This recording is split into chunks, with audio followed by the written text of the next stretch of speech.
Good morning, everyone. I believe our captioner is still on the way.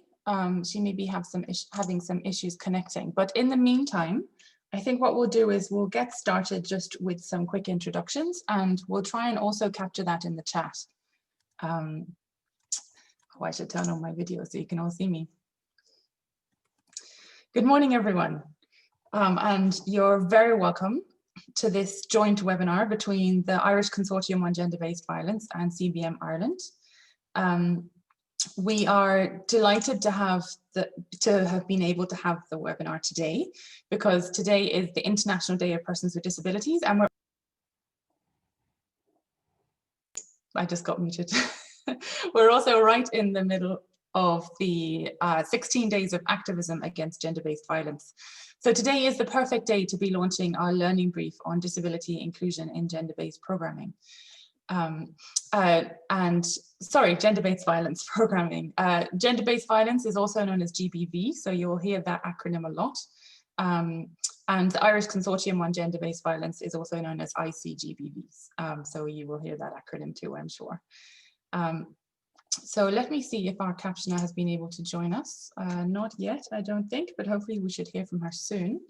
I'm just going to share what I've been saying in the chat there, just for anyone that needs captions. Okay, so you may all be aware that the Irish Consortium on Gender-Based Violence and CBM Ireland have teamed up to do a paper on this topic around the intersections between disability and GBV, because we feel that it represents a real gap in the literature and in programming. Women and girls with disabilities are highly vulnerable to GBV, and this has to be addressed. Within this paper that it was just launched this morning on the ICGBV website, you will find an overview of the intersections of disability and GBV and the double discrimination that women and girls with disabilities face. There is also a section on programming, and there are case studies from World Vision, from Oxfam and its partner Musasa, and from Plan International. So we really have focused on trying to make this paper as practical as possible, because when we work in projects and in programming, this kind of issue can be very hard to get to grips with and to feel like we can actually do something about. So this paper has, even though it has some policy recommendations and it's backed up by policy and human rights conventions, we really thought about the people who would be doing our projects while we were putting it together. So the paper can be viewed, like I said, on the ICGBV website, and it will be up on the CBM website later. I would ask you to all please be free to be tweeting and sharing. Our hashtags are inclusion counts, and please do tag CBM Ireland and the ICGBV. So while we just wait for the captioner, I'm just gonna add that into the chat there. Oh, hi, yeah, I've just been adding well done. Thank you. Okay, I don't believe we have our captioner yet. Okay, I'm just going to, I'm going to go into housekeeping just while we're waiting. So if, Abby, if you could put that up on the screen.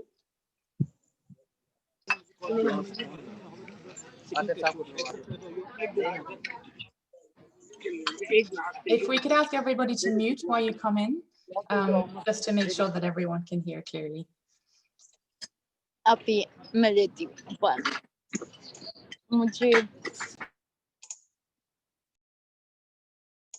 Okay, so today captioning will be shortly available, I'm sure, at the link which is being posted into the chat every few minutes as new people enter. And I know we have a lot of chat going on, so if you want the captions and you can't see them, please do ask in the chat and somebody will post the link again. Please also keep your camera off. I know that often in these webinars we like to keep cameras on because we have a great community of people, but we are thinking a lot about accessibility today, and having too many cameras on can make it a lot more difficult. So we'd ask you to keep your camera off unless you are sharing. Please do feel free to post questions you have for the speakers in the chat. After every speaker, we'll be doing 1 or 2 questions immediately after their sharing, and then we will do further questions and answers at the end of the webinar. So don't feel like, you know, if you're question hasn't been answered immediately, we may still be able to get to it. And we do hope to have some good discussion. So please do share any thoughts that you might have in the chat, any reflections, and of course, questions. So the recording of this webinar will be sent to all participants. We'll also be sharing the transcript as soon as we have that available, and we'll be sending on the paper to all participants. So I want to check to see, I don't think our captioner has arrived yet. I'm concerned about getting started with our speakers without the captioner, but we may need to go ahead. I'm just going to give us 20 seconds. So please do introduce yourself in the chat just while we're waiting. Excuse me. And while we're waiting, I will introduce our first speaker. So we're going to have Vicky Dillon sharing with us just some opening remarks. Vicky Dillon is the Gender Equality and Policy Lead in the Development, Cooperation and Africa Division of the Department of Foreign Affairs in Ireland. We're also, after Vicky, going to hear from Mariam Al-Salahat. We're going to hear from Sharon Matingwina, Emma Pearce, and Abia Akra. So we still don't have our captioner. I think we're going to have to go ahead, and we will do our absolute best to get that captioner going as soon as we can. So Vicky, I'd like to hand over to you. If I could ask everyone again to mute, and please also turn off your camera if you're not presenting. We will let everyone know as soon as we have captions available. Okay, Vicky, thanks very much for joining us, and over to you. Thanks very much, Lou, and good morning and good afternoon to everyone. I'm really delighted to have the opportunity to open this important panel discussion today, as you said, marking the International Day for the Rights of Persons with Disabilities, but also during the 16 days of action to end gender-based violence. And I think this year, for many people have described the increasing incidence of violence against women in the context of COVID-19 as the shadow pandemic. But I think the unfortunate reality is that this is shining a light on a phenomenon that is already a pandemic before COVID even hit. I mean, what's perhaps most shocking to consider is that before the crisis, approximately 1 in 3 women and girls experienced GBV in their lifetime, or 243 million women and girls experienced GBV annually. And this is obviously, significantly increasing since the COVID pandemic. But women and girls with disabilities are twice as likely to experience GBV as non-disabled women, and 4 times more likely to experience controlling behaviours by their partners. And as this important paper points out, at the same time, they face greater barriers to protection, to accessing services, to reporting cases of GBV, and barriers which are even greater in the context of COVID. So, I think this reality really highlights the importance of making urgent progress to ensure that our GBV programming recognises and responds to the increased risk that women and girls with disabilities face. And I think today's launch of the learning brief on disability inclusion in gender-based violence programming is a really important contribution to our collective work in this area. It's a robust document. It includes strong analysis, good examples, and practical tools and resources that support the inclusion of the rights of persons with disabilities in our work to prevent and respond to GBV. And Irish Aid is certainly a proud member of the consortium, and it's great to work with so many consortium members and CBM Ireland and other Irish Aid partners in coming together to bring this tool to all of us. Ireland's policy for international development, A Better World, has committed to an overarching focus on the furthest behind first, while gender equality is one of 4 central policy priorities. And at the core of this is a recognition that women and girls, people living with disabilities, religious and ethnic minorities, and members of the LGBTI+ community can suffer multiple and intersecting forms of discrimination and marginalisation. An important part of us delivering on the commitment is to ensure that when we deliver social services, we do so in a way that recognises the rights and specific needs of these women and girls, people living with disabilities, and other marginalised groups, and ensuring their voice and participation, and also recognising the intersectionality of different vulnerabilities. I think it's essential, as this paper makes very clear, that we ensure that the perspective and experiences of people with disabilities are at the centre of our work to deliver on inclusion. And we also need to ensure that the global normative and legal framework set out in the UN Convention on the Rights of Persons with Disabilities, which provides the basis for a rights-based approach to delivery, is also underpinned by increased funding, increased technical support, and robust operational and conceptual tools to support our work. I think increased data, better available data is going to be key, as well as ongoing capacity building across all of our organizations.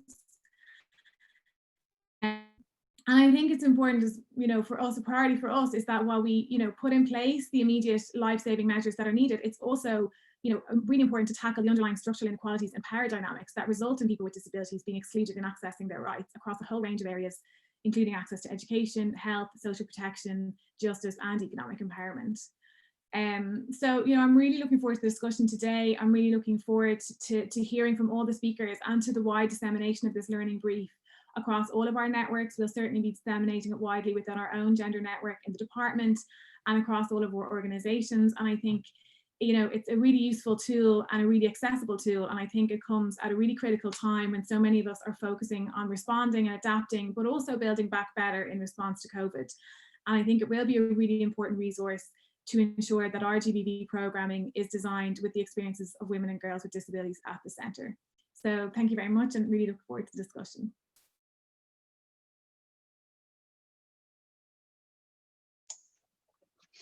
Thank you so much, Vicky.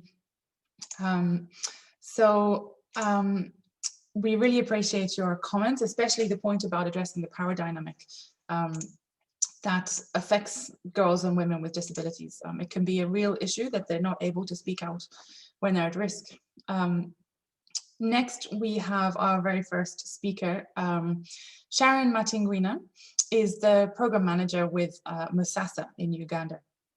She is dedicated, oh, I apologize, it might not be Uganda, but I don't have it in my notes, Sharon, you could clarify. She is a dedicated women's rights defender. She has been with Musasa for 8 years, and her work is mainly around the management of direct service programs, shelters, and also creative awareness campaigns on GBV. She is also responsible for the coordination of the Oxfam SRP project, which has been doing work in responding to GBV and challenging retrogressive norms and values that condone violence against women.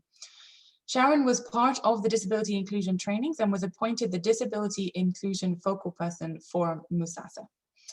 So please do post questions in the chat as we go. Also a note that our captioner has not yet arrived, and we do apologize. We're going to try and capture key points in the chat. We do let us know in the chat if you need access to captions, and we will do our best to try and capture things in the chat. I would ask people to stop introducing themselves in the chat just to make sure that we only capture questions and key points because we're lacking captions. Okay, Sharon, I'm going to hand over to you. Now, Sharon doesn't have her, well, may have her video, but I don't think she's going to be able to because she has quite poor network, but we will be hearing from Sharon. Thanks very much. Over to you. Thank you so much, Brianna, and good morning to everyone. My name is Sharon Guinea. I'm a program officer with Musasa project in Zimbabwe. I'm sorry I'll not be able to put on my video. I visited one of our rural centers in Gokwe, so my network is a bit bad. My bandwidth is very low. So I'll go straight to the point, but briefly start talking about who we are. We are a women's rights organization working across the country to end gender-based violence. Our particular focus is on response, prevention, and advocacy. So we have 13 shelters across the country. We have 4 one-stop centers, and we also have presence in every province within the country. So our partnership here with Oxfam has increased our technical expertise, particularly on disability inclusion. So this has made our organization is at least versatile and able to adapt. And we have then taken a leave no one behind approach in terms of service delivery. And even in our awareness campaigns and prevention, one of our targets is towards disability inclusion. So what we've been able to do is in terms of disability inclusion was to ensure that all staff members were trained in disability inclusion. With support from Oxfam, we then partnered with Disability and HIV Trust, which is known as DAT in Zimbabwe, so that they would train the whole staff on disability inclusion, disability sensitive language, how we could improve our structures, our processes and systems. And we took this training seriously, and then a focal person was then selected to ensure that they are committed, and it's one of their deliverables, main deliverables in terms of their work, so that it's not ignored along the way, or it's not assumed as a cross-cutting issue, but then later on little attention is given to it. So for that program officer, I know definitely that it's a deliverable upon appraisal. So I think the Partnering Disability HIV Trust increased the staff skills in handling cases of disability, and also just to have increased knowledge. We also then went a step further to partner with other disability organizations like the Deaf Zimbabwe Trust, Leonard Cheshe, and many other organizations that we have strong partnership with in terms of referrals, in terms of knowledge exchange. After receiving this training, we realized that there was significant need to employ a basic sign language counselor, a full-time basic sign language counselor, and a paralegal who is now manning our one-stop centers and also able to move around for mobile GBV services, so as to ensure that services given to survivors who can only communicate using sign language. This has increased our reach and also made our all-inclusive approach very effective, especially because they have both a counseling background and a paralegal background. They can give both support to a survivor. We also went a step further to then increase our call center. Initially, it was just a call center, a toll-free call center where survivors can call for free. But we then analyzed and realized after the training that what if someone is not able to communicate effectively, probably they have speech impairment. Then we introduce what we call a text to an audio platform, or another platform, a self-service, so that they can get assistance whether they're able to talk or not. So I think this is one thing that we did so that our call center is all inclusive and quite comprehensive. It has a text-it platform, an audio platform. It also has a self-service platform for those who have multiple challenges. As a result, this has increased reach, especially during the lockdown period, where a lot of cases were reported. We realized that we also had multiple audio messages for those who had challenges.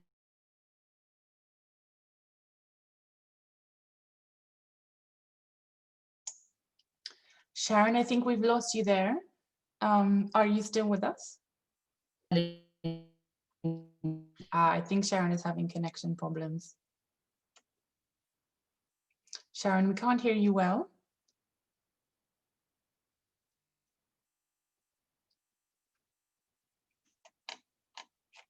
Okay, while we're waiting for Sharon to join,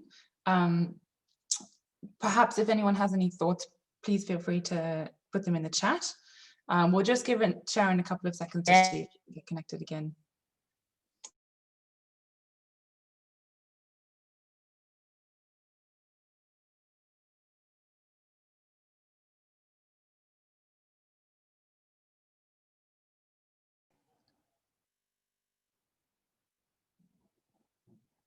Hello, Brianna, I'm back. I think I'm having network challenges. Sharon, we can hear you again. Oh, okay. I'm sorry. I think I'm having network challenges. So let me try to be brief and straight to the point.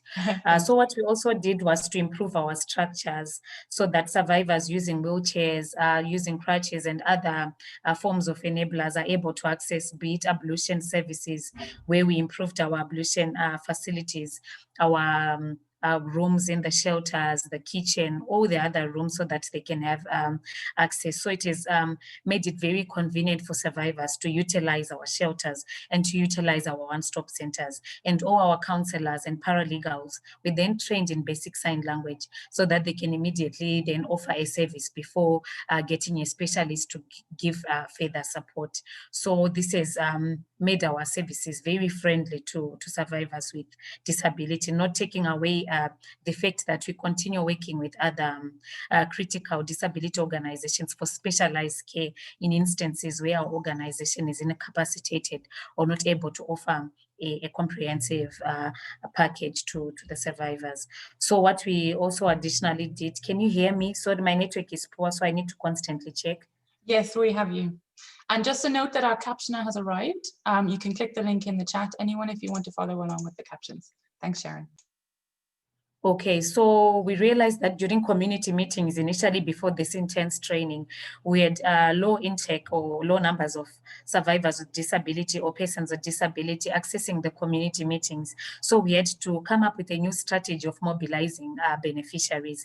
We realized that village health workers, ward coordinators, community cadres have so much influence at ward level or at a local level to mobilize persons with disability. So we started using this approach because they do house-to-house visits. They know a lot of beneficiaries with disability.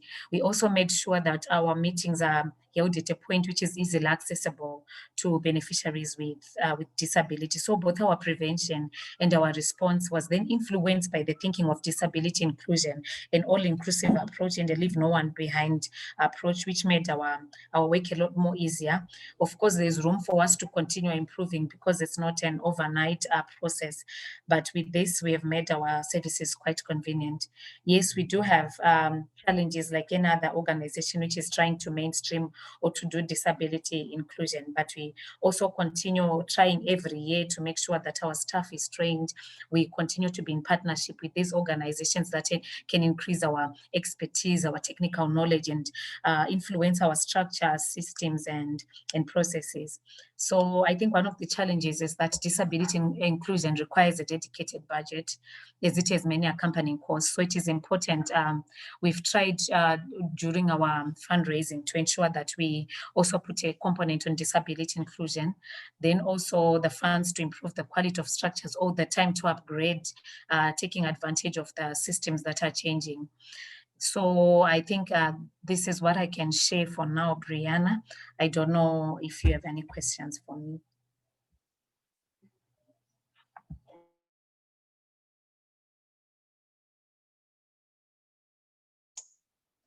Thank you very much, Sharon. So far, we have a question that's just come in from Roisin Gallagher.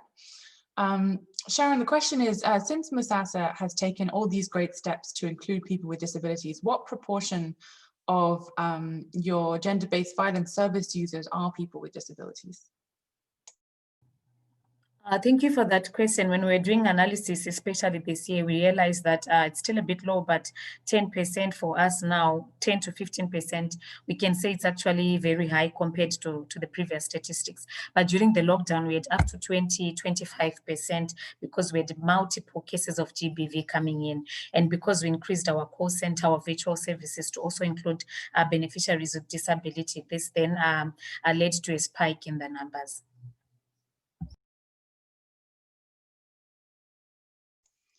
Thank you so much, Sharon. And I just want to note before the next question, it's fantastic that you were able to so easily give a number on that question, because a lot of programs struggle to have that disaggregated data on the types of beneficiaries that they have, particularly people with disabilities. So just well done to Musasa for being able to state so clearly the percentage of people with disabilities on your programs.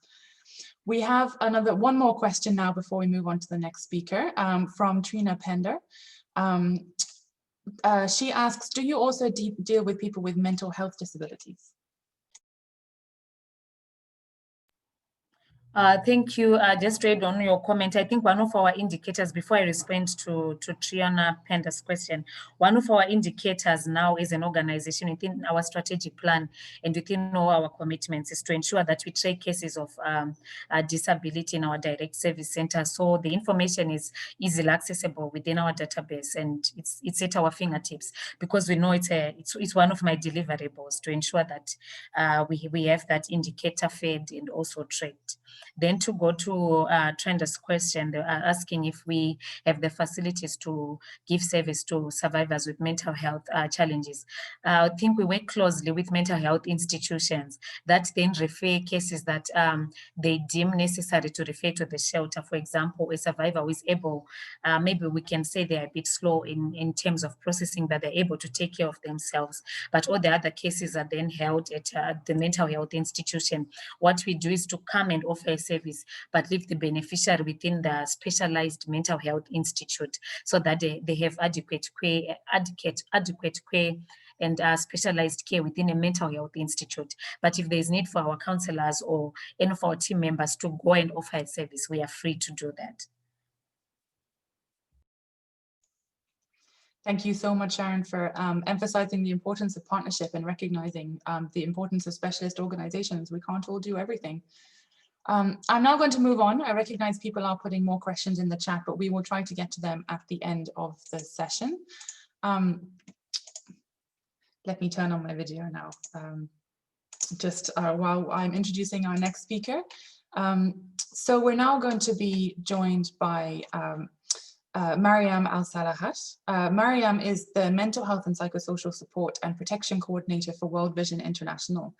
She is a licensed clinical psychologist and she is a certified master trainer on mental health and psychosocial support and protection topics. Mental health and psychosocial support has the acronym MHPSS, so you might hear her use that term. She has more than 13 years of experience in humanitarian settings with a focus on mental health, child protection, gender-based violence and protection. She joined World Vision in 2018, but previously also worked in relation to the Syria crisis.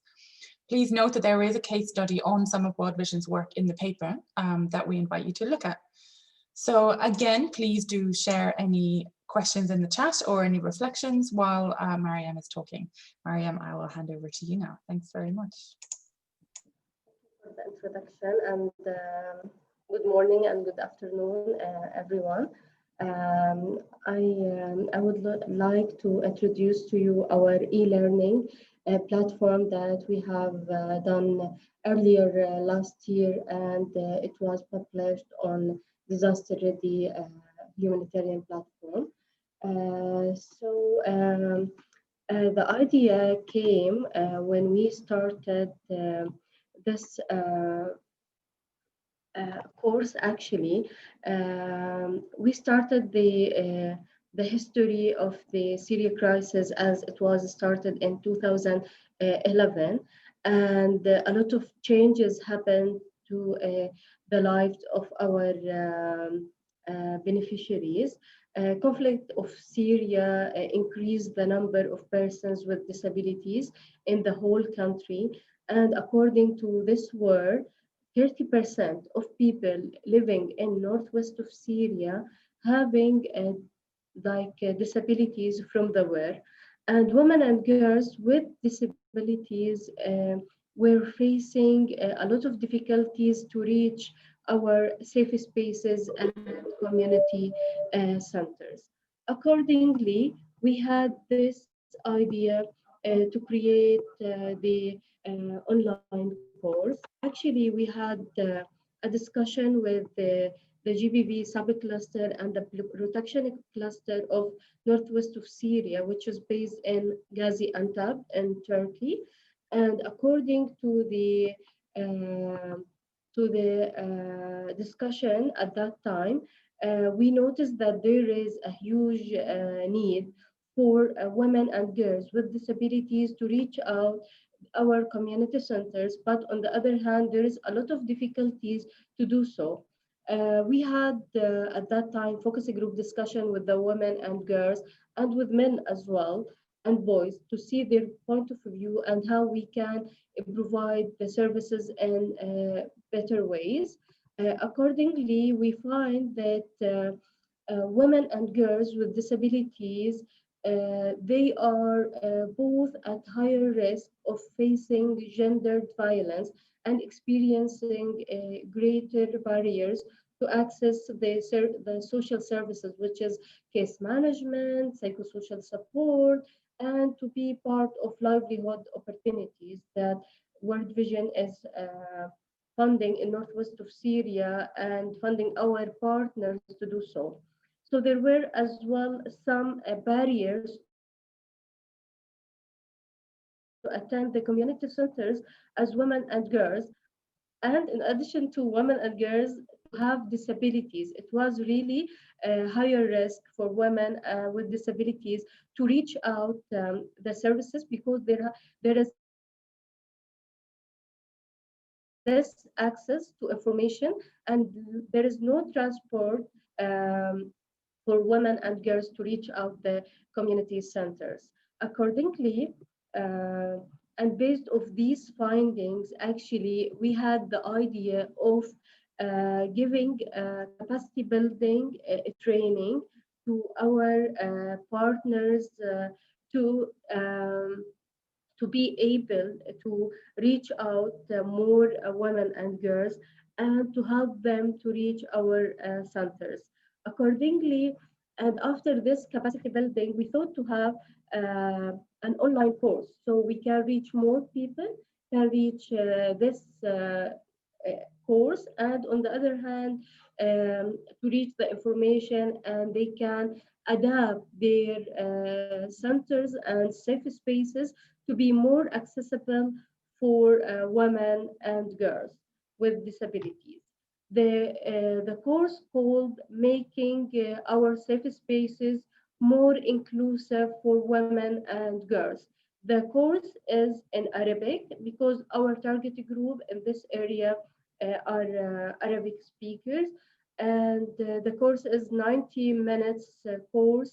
It was launched on November 2019, and it was designed for social workers and program managers who are responsible for creating women and girls safe spaces.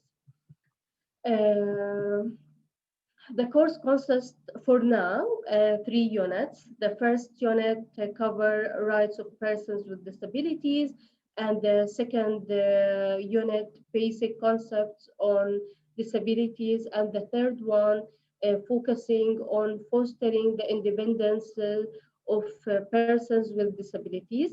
These units aim to provide participants with a comprehensive overview of disability inclusion principles, as well as to look at the obstacles faced by women with disabilities and consider how their independence can be maximized through with family and social supports. Actually, during the beginning of 2020, we were thinking of expanding this course, and accordingly, actually, World Vision now is working on the second phase of this online course. It will include another 3 units, focusing on ensuring the accessibility goes beyond physical accessibility, and the differences between the integration of services and creating special services for women and girls with disabilities and the elderly, as well as this third unit will be considering gender and people with disabilities in crisis and armed conflict, with focus on how women and girls face risks of GBV. These units aim to complete the education process on the challenges facing girls and women with disabilities, and provide suggestions on practical ways to make programs more sensitive to their needs. I want to mention one note that for the first 6 months of launching this course, we had like 1,000 social workers attended this course, and we had like a feedback survey, and from the feedback survey where like some of the people adapted their safe spaces to be more accessible for women and girls safe spaces. And actually, I think for now we reached more attendees for this training. And actually, we noticed that a lot of people from out of Syria, they are attending this course, like some people from Yemen, from Iraq, from Jordan, Palestine. they are benefited from this course, not only the Syria, as we publish it on Disaster Ready, and it's free for all to attend this kind of courses. And I would like to thank you for your listening, and I'm happy to answer any questions.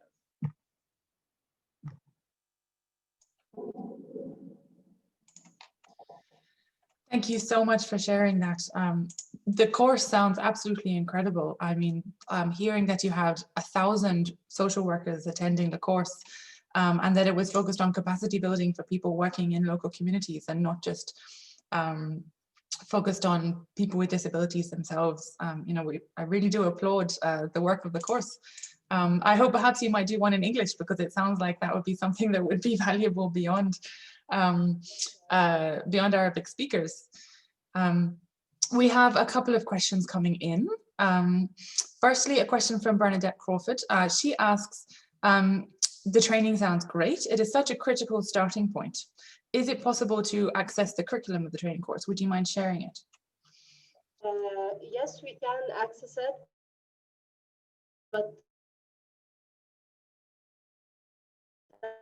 as I mentioned, it is in Arabic translated into English, so other people can benefit from it.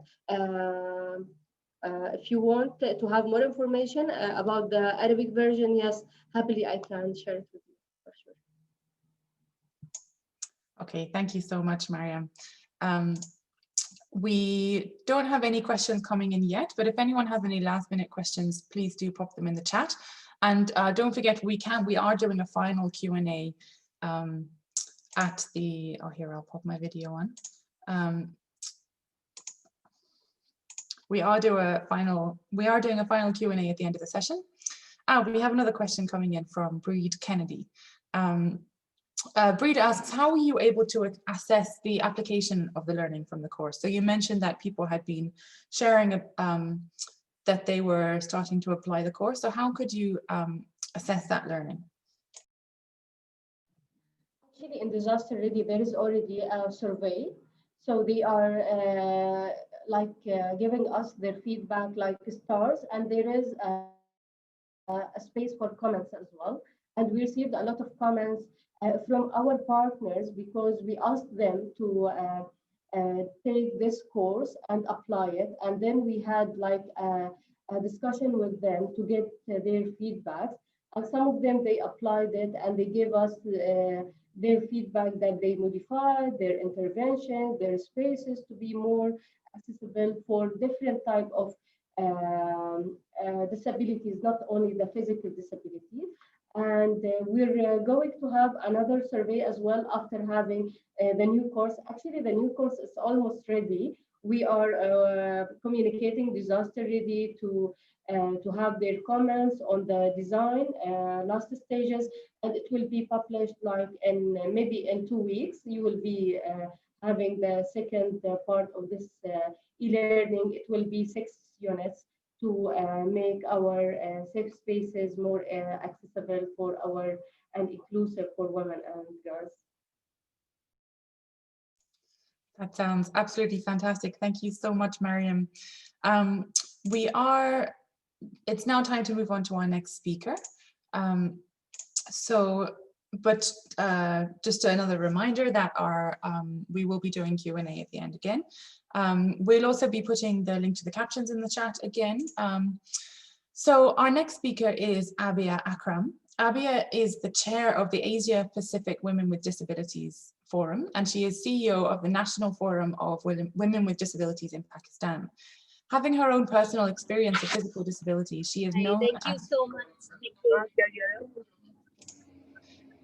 If everyone could, if people could just mute just while we're sharing, and Abia will be joining us shortly. Where was I? Sorry.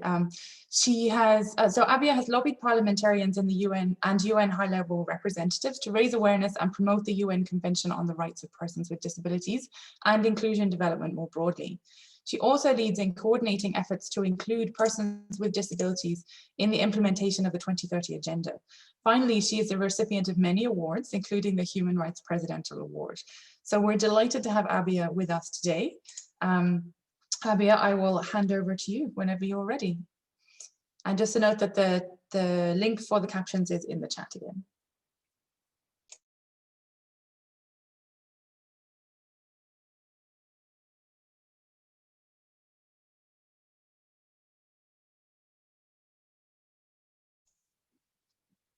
Do we have Abia online? I wonder, has she been disconnected?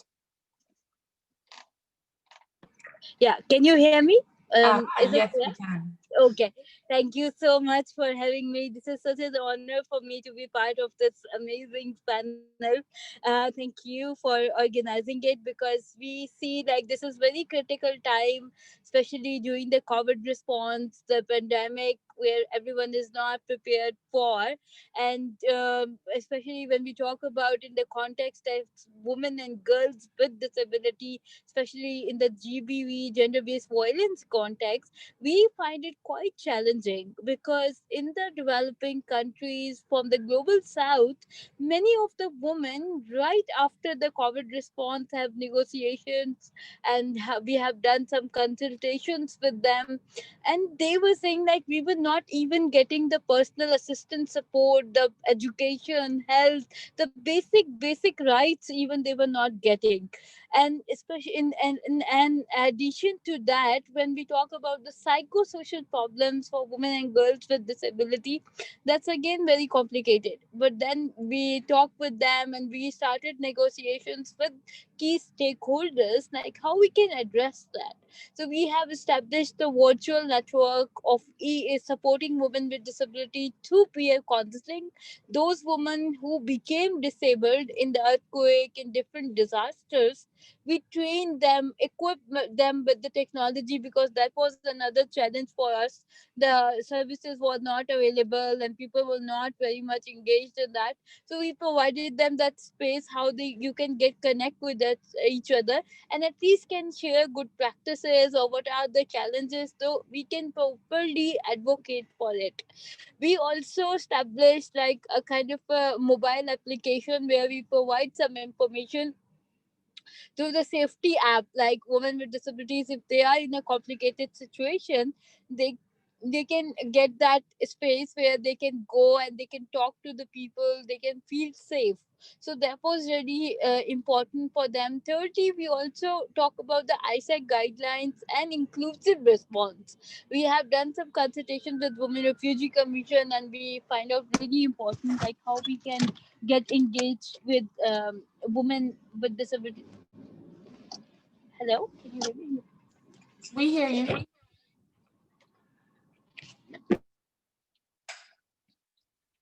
Is everything okay, Abia?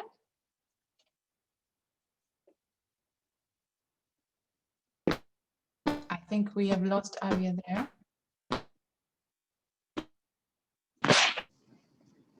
Sorry, I think I have the connection problem.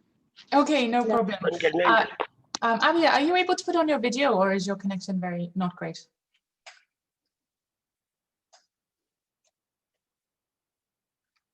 Oh, I think we've lost Abia completely now. The joys of trying to do an intercontinental webinar. Okay, while we're waiting, just some thoughts on what Abia was sharing. I think she just made a very critical point about the impact of the COVID pandemic on women with disabilities, and particularly about access to personal care. When we're talking about distancing, there are many women with support who have very particular needs. And that has been a real issue when people are thinking so much about social distancing. Abia, I hope you're able to rejoin, but what we may do is move on to the next speaker, and perhaps you could share your final thoughts after the next one.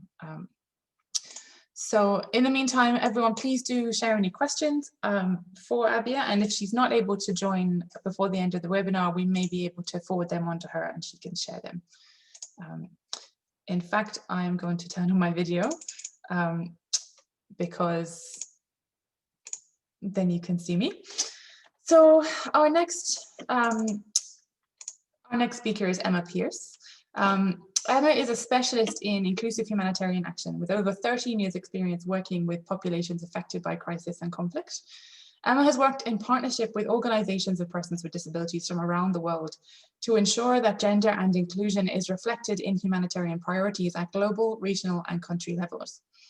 In her former role as Associate Director at the Women's Refugee Commission, Emma led the organization's global research and advocacy on disability inclusion across the humanitarian sector. She now works as a gender and inclusion consultant, providing technical support and advice to a range of organizations. Emma will be highlighting some tools from the Women's Refugee Commission, which you can also read more about in the paper. So Emma, I'm gonna hand over to you now. And we're looking forward to hearing what you have to share. Thanks very much. Thank you. I'll just double check that you can still hear me okay. Yes, all good. Great. Well, thank you for that kind introduction, and to everyone who was involved in this very important publication. I especially want to thank Sharon and Mariam for sharing their experiences and really congratulate them on the progress they're making relating to disability inclusion. And of course, although we only heard briefly from Abia, you know, her reminder to us about the realities that women with disabilities face in many contexts, particularly relating to connectivity and digital access, is really important for us. For those that aren't aware, the Women's Refugee Commission works to improve the lives and protect the rights of women and children and youth displaced by crisis and conflict.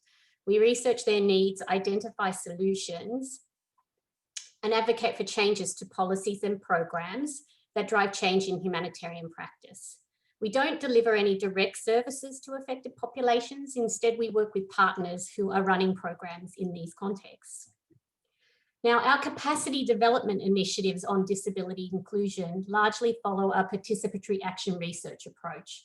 So we will work with partner organisations and affected communities, which of course includes persons with disabilities and their families, to identify the gaps and opportunities to strengthen inclusion. We then develop tailored training, guidance, and tools to support implementation. In the GBV space, we have had 3 major projects which focused on capacity building of GBV actors on disability inclusion. The first one was with the International Rescue Committee, which was very much a foundational piece of work for us and resulted in the toolkit for GBV practitioners, which is actually referenced in the learning brief that's being launched today. We have also partnered with Child Fund International to develop a participatory process for engaging children with disabilities and their families in more community-based risk assessments. So that's a really interesting piece of work that you might want to look at later down the track. And then in 2018, we had a partnership with Unicef Lebanon, where we undertook a comprehensive needs assessment and developed a whole range of tools very much tailored to GBV and child protection, the GBV and child protection sector in Lebanon. This toolkit is actually quite interesting because I think it provides a much more comprehensive set of guidance on how to do disability inclusion in safe identification and referral. So how should we adapt our community outreach activities and our messaging so that we really do reach people with disabilities and make them aware that these programs are also for them. What I wanted to do today was I thought I might just share some broader reflections on the things that I guess we've learned during these capacity development activities with our GBV partners. I thought that this might be useful for those of you that are embarking on a capacity development process with your own staff. And I'd just like to say that these are really more sort of frank reflections about what I've tried, what worked, what didn't work, and really what I've learned through that process. So thank you for giving me some time to just sort of reflect on that with you all. I guess my first reflection is a really obvious one and one that we talk about all the time, and it is that every person is different. And I know this sounds so obvious, but it really means quite a lot when it comes to capacity development. What it means is that there is no single training guideline or checklist which is going to tick all the boxes, which is going to answer all the questions that our GBV colleagues have when working with someone with a disability. I often get asked by GBV colleagues to train them on how to communicate with people with different types of impairments. Of course, we can provide some general guidance on the things to consider when communicating with someone who has an intellectual disability or someone who might be deaf. But all of this guidance needs to be adapted based on the individual, based on their skills, their capacities, but also just their preferences, how they prefer to do things. To give a very practical example, not all deaf people in a country or even a community will use the same type of sign language. This is particularly true when we start to work with displaced and refugee populations who have moved around. There will be many people that we engage with in our GBV work who maybe never even learned formal sign language. Instead, they developed their own way of communicating with family members and friends. So we really have to encourage and support staff to try out different things, see what works and what doesn't work when it comes to communicating with individuals. And I guess this brings me to my second reflection, which is that GBV actors don't need to be disability experts to include and support persons with disabilities. When developing a training or a tool for GBV colleagues, we have to be very careful not to provide so much information that they are overwhelmed. We have to find that right balance, a balance where they have just enough information to start exploring different approaches with an individual.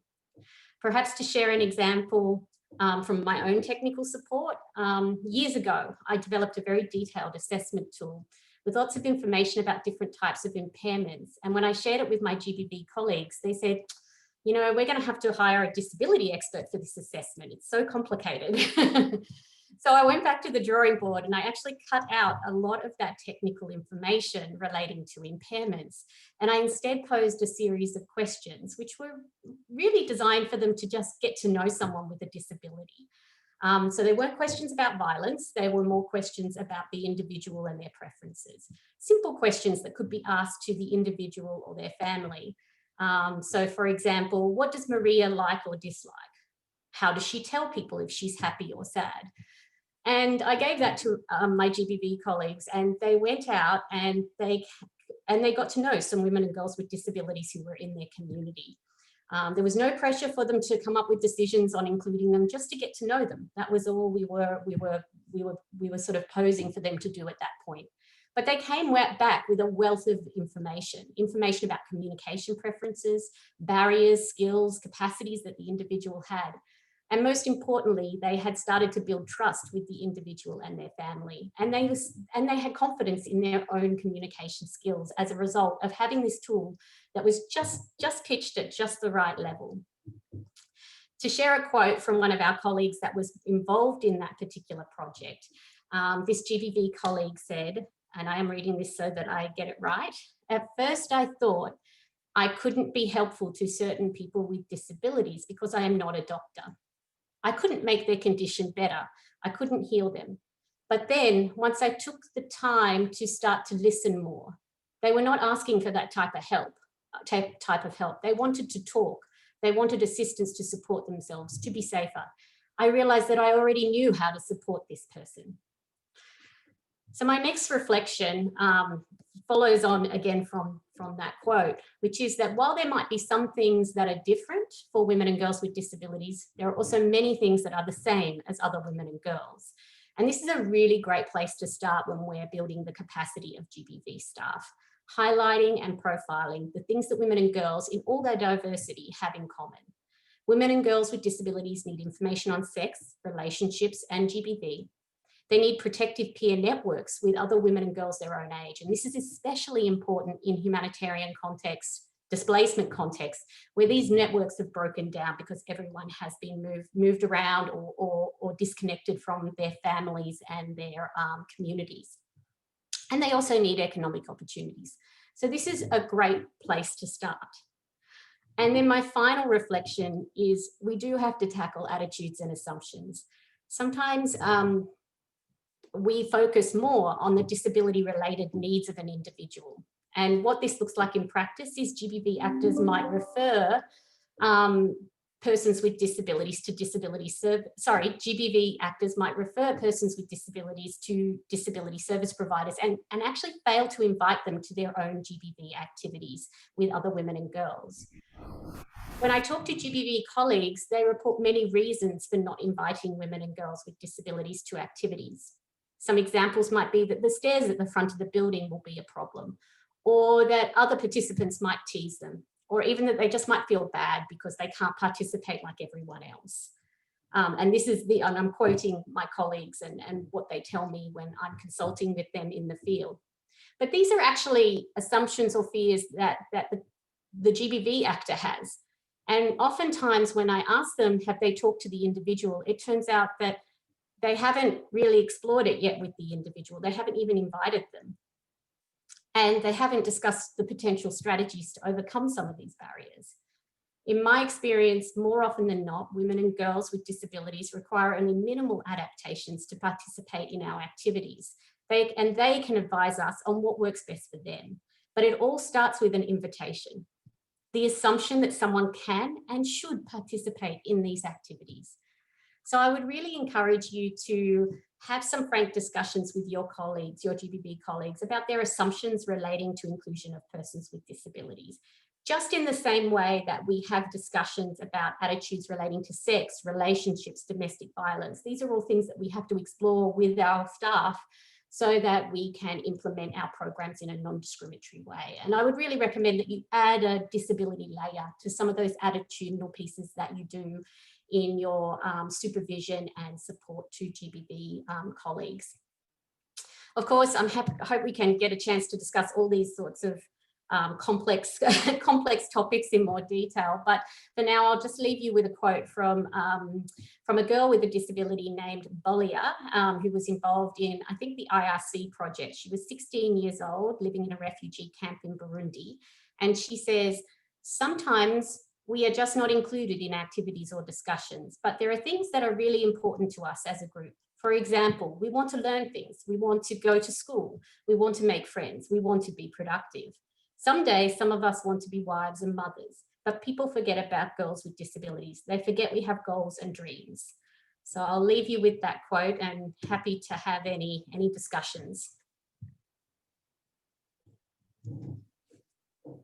Thank you so much for sharing, Emma. It's really inspiring to hear. Well, I say inspiring, but in fact, it's just a very practical point that women with disabilities are women.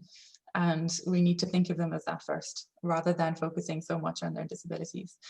We've got a lot of comments coming in about thank you so much for sharing, and people really appreciate the points that you're making.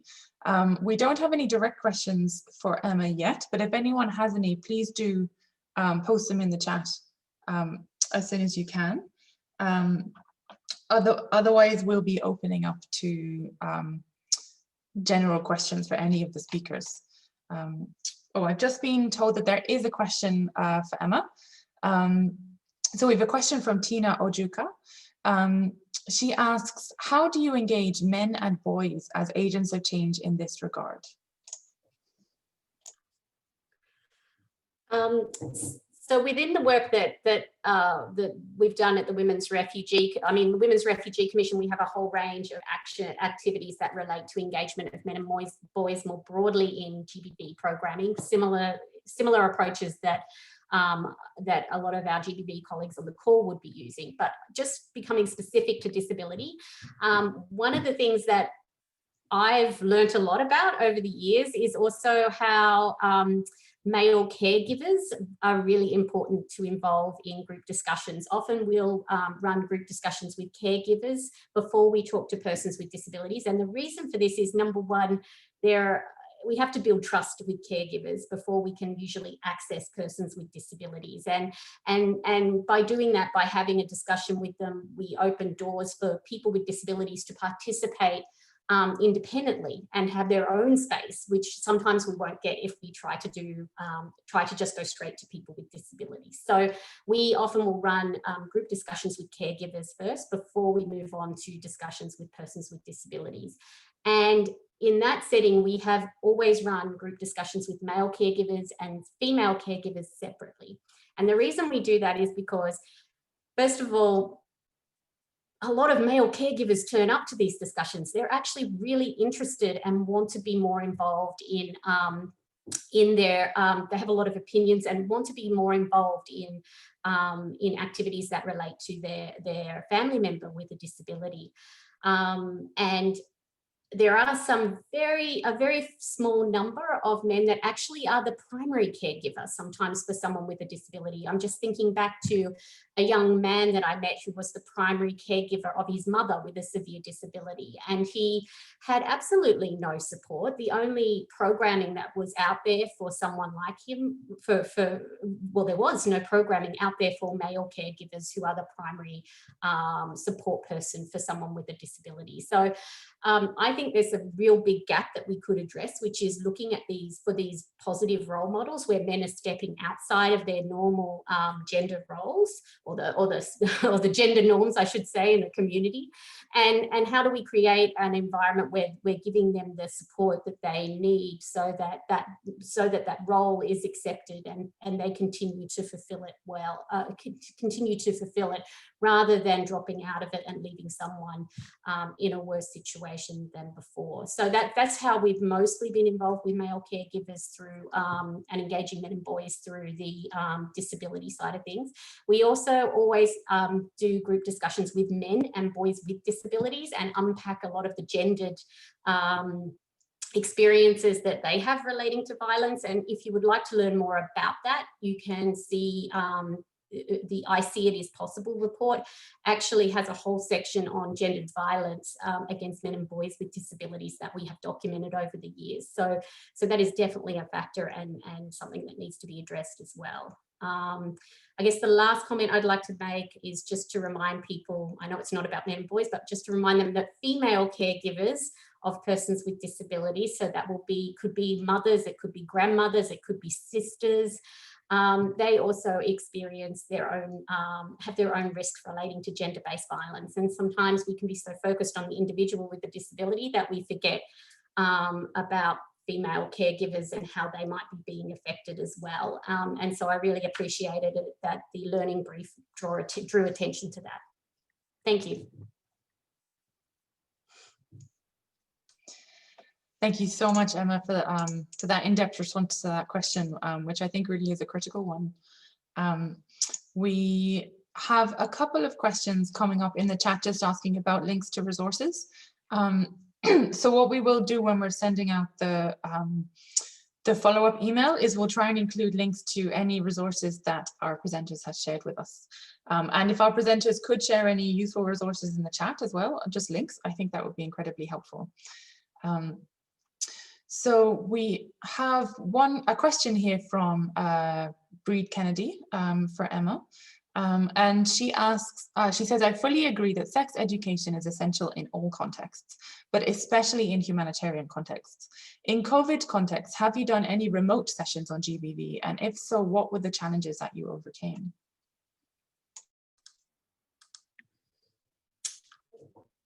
So the Women's Refugee Commission, we've actually just finished running a whole series of webinars on the IASC disability guidelines with gender and GBV actors, which were meant to be conducted in country, in person, and we were looking to bring networks of women with disabilities to those trainings so that they could collaborate and we could do some cross-movement building between, you know, our women's rights groups, our GBV groups, and women with disabilities.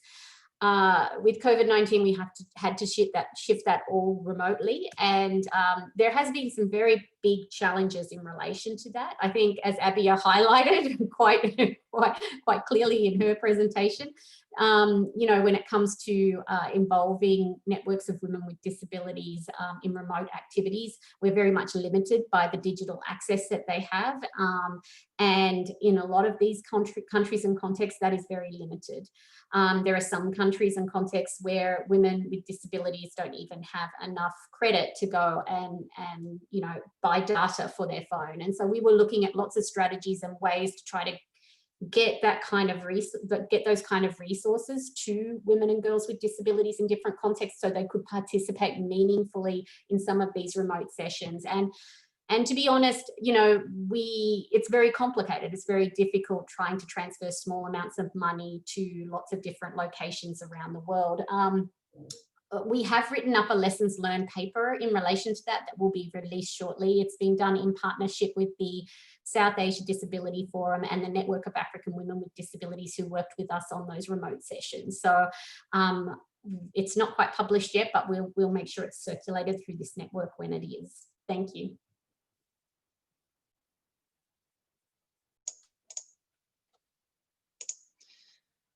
Thank you so much, Emma, for sharing that. Digital access really is critical. What we're going to move into now is a more general question and answer session. So I'm going to ask all of our speakers that are present. I think that Abia was having connection issues, so we may lose her. But any of our speakers still present, please do turn on your video if you have enough access. Sharon, I realize your connection isn't great, so perhaps it might just be Mariam and Emma could turn on your videos. And I'm going to ask people to share questions in the chat, and we'll open them up to any of the speakers to answer. Thanks so much, Emma. And Mariam, are you still with us? Are you able to turn on your video? Okay, hopefully she can. There she is. Thank you so much. Okay.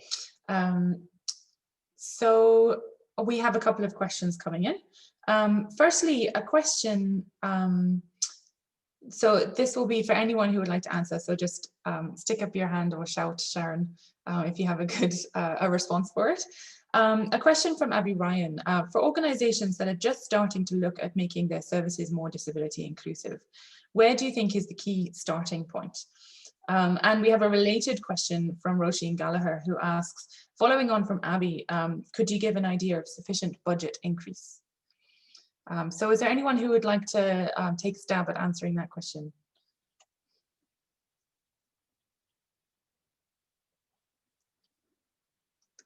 Oh, Emma, you're muted if you were just saying something. I was going to invite Mariam to go first. Mariam? Thank you for this question. This is really an important question. And yes, sometimes we need some budget to make our spaces more inclusive for women and girls with disabilities. And whenever we did this, it's accessible for men and boys as well. I cannot put a roughly budget actually, but I think it is cost sometimes small budget if we were creative, if we were like doing multi, let's say, provide the same information in multi ways, like to learn how to visualize the information, and then how to make it sensitive for some of the people, who cannot like hear even or see. So it is really difficult, but if you have the goal and the plan clear, you can do it even from A4 and from very simple things. So the course we have done, it's opened the eyes of the participant how to be creative and to facilitate and make the services accessible, even when you have no budget, let's say. If you need only the budget to make like the ramp for the physical disabilities, but other than that, you can provide your information in different ways to be more accessible for people who cannot receive it.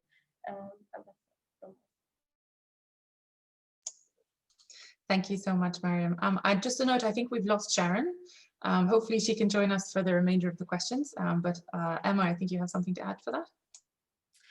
Yeah, I guess I'll respond to where to start if you're looking to strengthen disability inclusion, and I think I sort of alluded to that in my speaking points. I think we should really start with looking internally, looking at us, looking at our own attitudes and assumptions relating to disability inclusion, and unpacking those a little bit.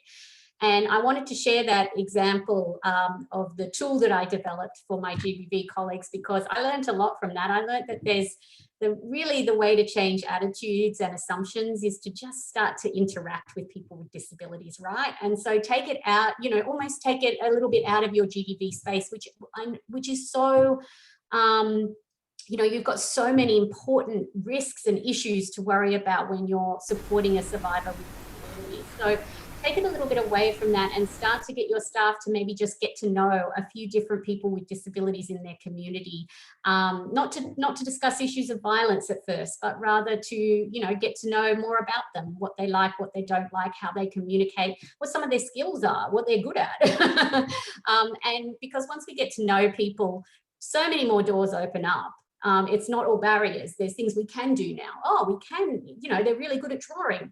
Oh, well, that's great. If Mia's really good at drawing, maybe I can include Mia in this activity with adolescent girls who are doing creative artwork, you know? So I think that's the place to start. And I think our attitudes change from interacting with and appreciating the skills and capacities of other people.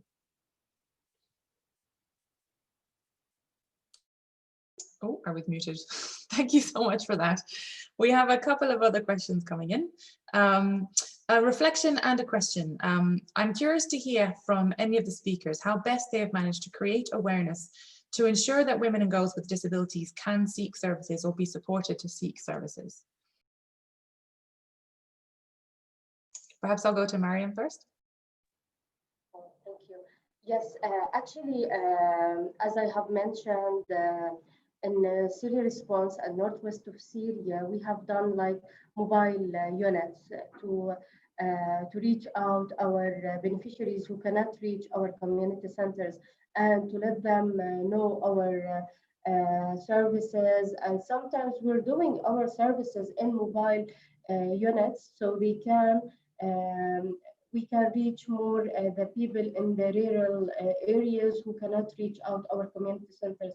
We built the capacity of our team to identify the GBV cases, either if they are disabilities or not. The disability approach is kind of integrated in our interventions. So we do not like, even if you come to our database, we do not have like the disability as a number excluded from our beneficiaries. They all our beneficiaries, either if they are like disabled or not. So this makes make it easier for them to be included to our programs and not to feel excluded. Oh, this activity is for like disabled ladies or disabled girls. No, it is not. All our activities, there is a space for disabled to be engaged and integrated in our interventions.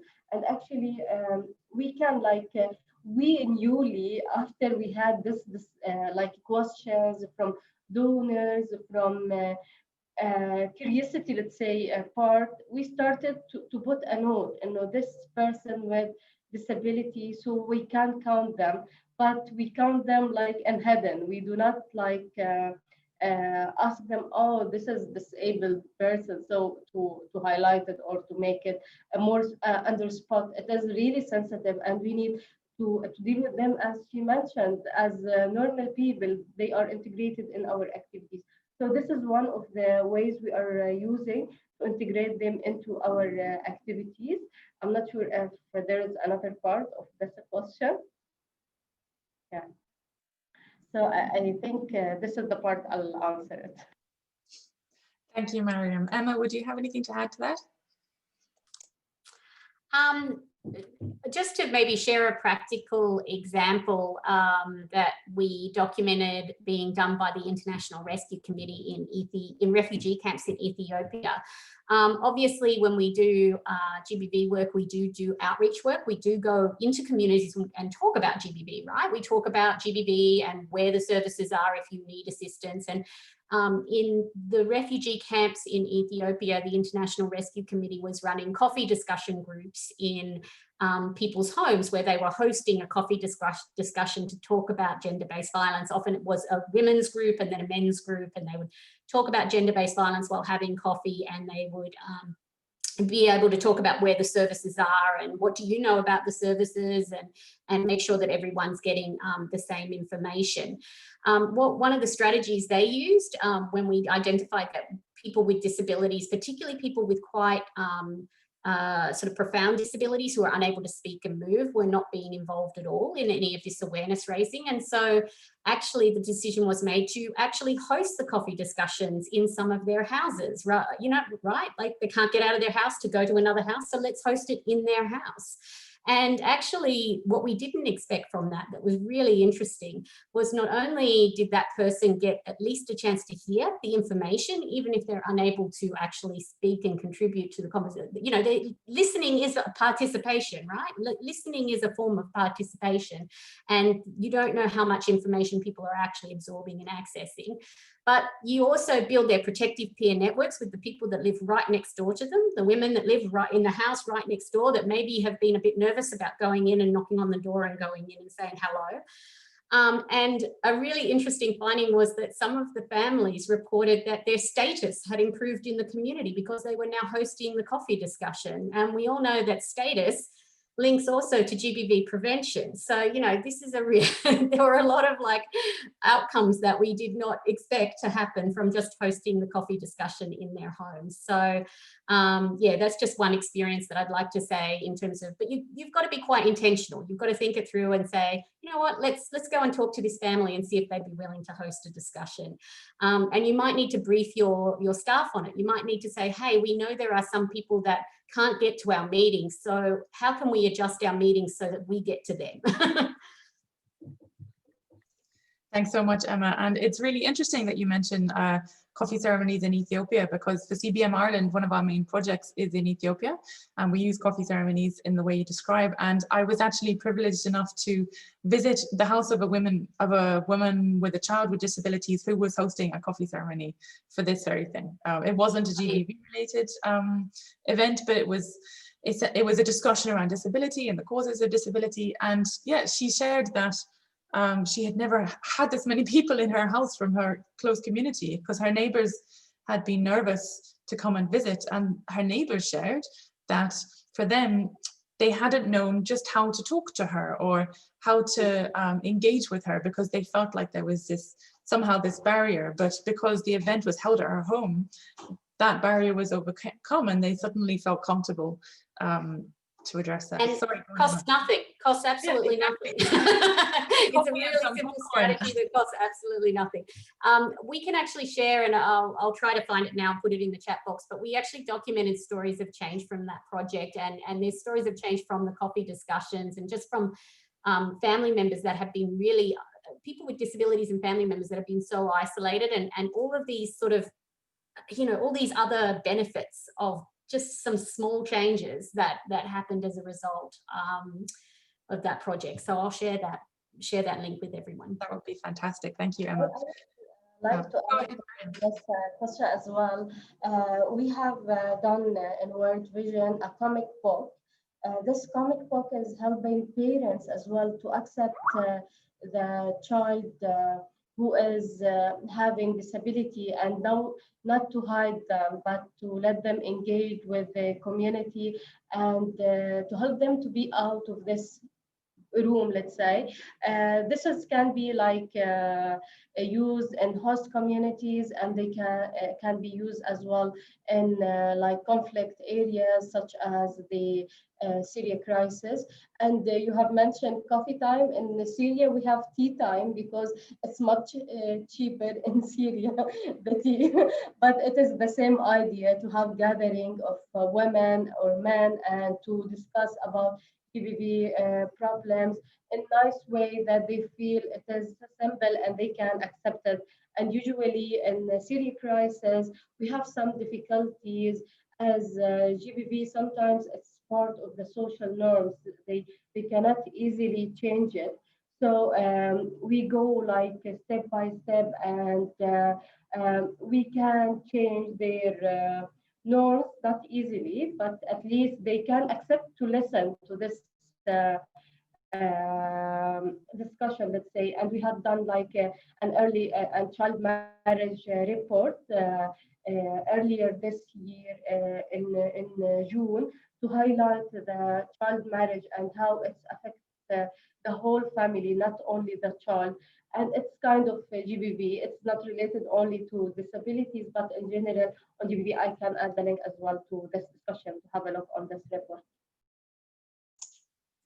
Thank you so much, Mariam and Emma. We had a question about inclusive awareness creation, but I think actually we have answered that with, the really innovative ways of reducing stigma and raising awareness, like the house visits, coffee ceremonies. The comic book sounds brilliant, Mariam. I'm going to move on to another comment / question that we had. Was a very interesting one from Bernadette Crawford. She shared that I imagine that recruiting people with disabilities could be very powerful. As you say, Emma, for staff to get to know people with disabilities, but also working with them as peers and equals. So would you have anything to share about the importance of recruiting women with disabilities, and also how to overcome any barriers to being able to do that an organization might see? I can share, as World Vision in Jordan, we proudly have like a colleague.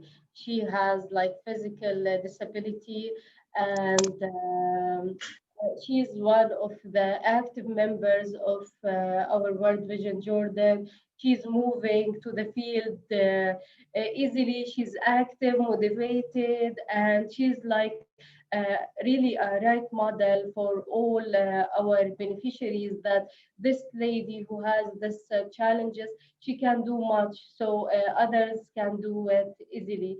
So we have them as colleagues, and they are really doing amazing job, although they have this disability.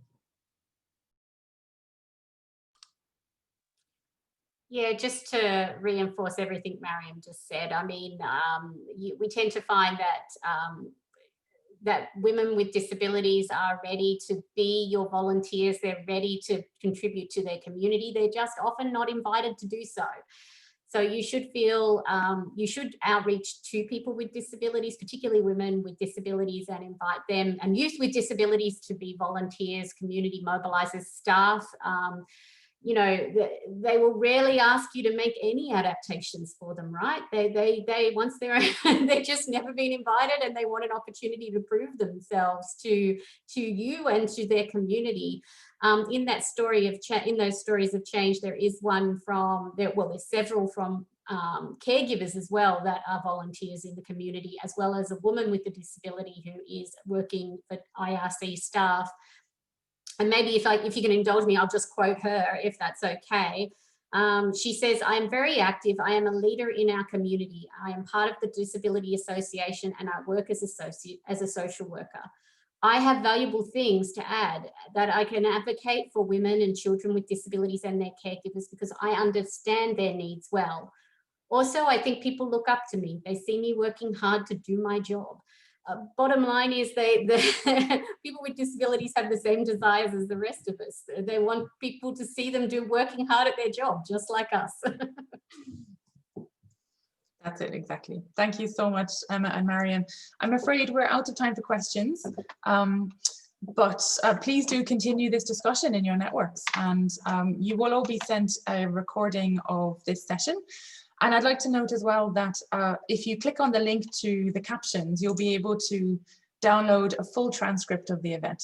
Obviously, it's a direct transcript, so there's some ums and ahs in there, but it's excellent for being able to record what was shared and for copying and pasting any quotes that you might have heard that you found interesting. So please do have a look at the captions page.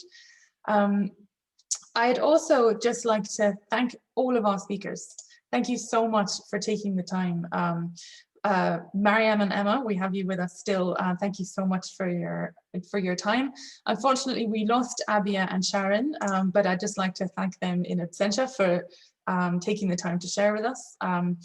And hopefully Abia will be able to share what she was going to be saying, the remainder of her speech, with us, and we could add them into the transcript.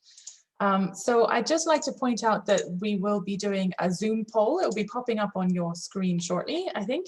If you could just share your opinions on the event, That'd be fantastic.